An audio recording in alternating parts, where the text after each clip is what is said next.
शुभता, संपन्नता और प्रकाश के इस विशेष उत्सव दीपोत्सव में आप सभी को IMT परिवार की ओर से नरक चतुर्दशी की हार्दिक शुभकामनाएं। नमस्कार, मैं आस्था शर्मा आप सभी का स्वागत करती हूं IMT मीडिया के विशेष कार्यक्रम पर्वों की इस शुभ श्रृंखला दीपोत्सव में।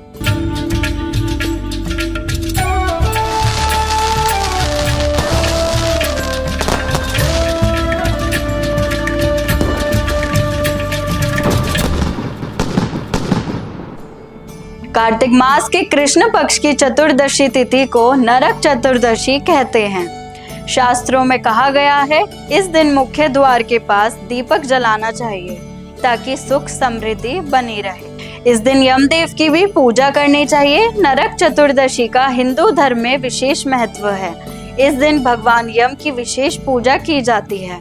आज यमदेव को प्रसन्न करने के लिए दीपों का दान भी किया जाता है।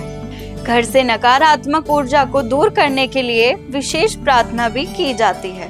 नरक चतुर्दशी के दिन अकाल मृत्यु से बचने और आरोग्य होने के लिए विशेष रूप से तिल के तेल वाले 14 दिए जलाए जाते हैं। इसे छोटी दिवाली इसलिए कहा जाता है क्योंकि दीपावली से एक दिन पहले रात के वक्त उसी प्रकार दिए की रोशनी से रात के तिमिर को प्रकाश पुंज से दूर भगा दिया जाता है, जैसे दिवाली की रात को। इस रात दिए जलाने की प्रथा के संदर्भ में कई पौराणिक कथाएं और लोक मान्यताएं हैं। एक कथा के अनुसार आज के दिन ही भगवान श्री कृष्ण ने अत्याचारी और दुराचारी नरकासुर का वध किया था और 16,100 कन्याओं को नरकासुर के बंदी गृह से मुक्त कर उन्हें सम्मान प्रदान किया था।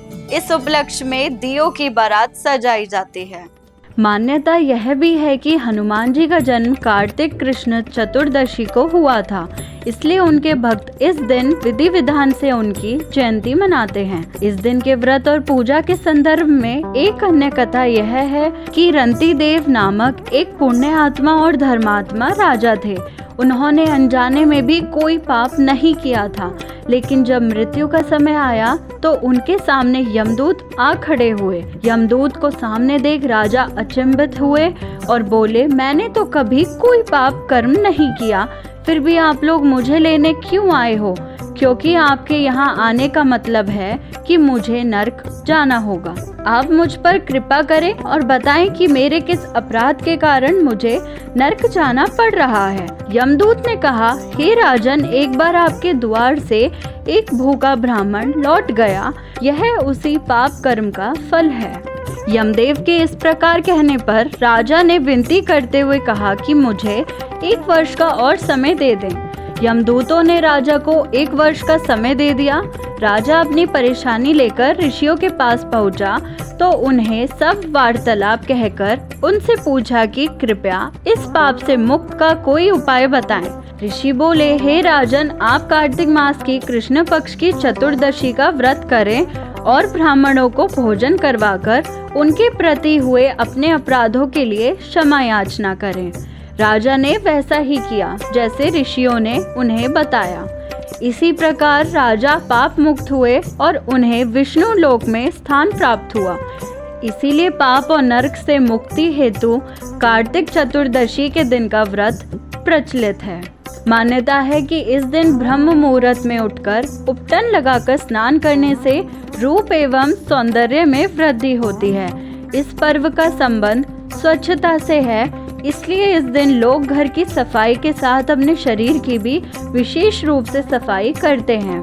अपने सौंदर्य को कायम रखने की कामना के लिए लोग इस दिन ब्रह्म मुहूर्त में उठकर किसी पवित्र नदी में अथवा पवित्र नदी का जल डालकर स्नान करते हैं। दीपोत्सव विशेष अंग में नरक चतुर्दशी पर हमारी यह प्रस्तुति पसंद आई हो तो हमारे YouTube चैनल IMT मीडिया को सब्सक्राइब, लाइक और शेयर करें। आपको हमारा ये संस्करण कैसा लगा हमें कमेंट सेक्शन में जरूर बताएं। बने रहिए IMT मीडिया के साथ। कल फिर मिलेंगे और जानेंगे दिवाली के महत्व और उससे जुड़ी हमारी सांस्कृतिक विशेषताओं के बारे में। नरक चतुर्दशी की हार्दिक शुभकामनाएं। नमस्कार।